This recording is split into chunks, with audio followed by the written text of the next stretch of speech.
కోళ్ళ లలిత కుమారి అనే నేను శాసనసభ సభ్యురాలుగా ఎన్నికైనందున శాసనము ద్వారా నిర్మితమైన భారత రాజ్యాంగం పట్ల నిజమైన విశ్వాసం విధేయత చూపుతానని, భారతదేశ సార్వభౌమాధికారాన్ని సమగ్రతను కాపాడుతానని, నేను స్వీకరించబోయే కర్తవ్యాన్ని శ్రద్ధాశక్తులతో నిర్వహిస్తానని దైవ సాక్షిగా ప్రమాణం చేస్తున్నాను.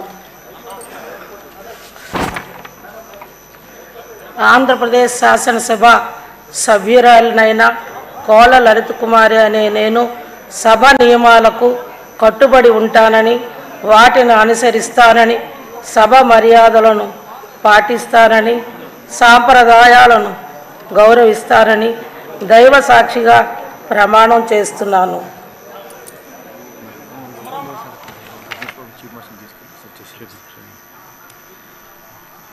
శ్రీమతి మాధవి గల్లా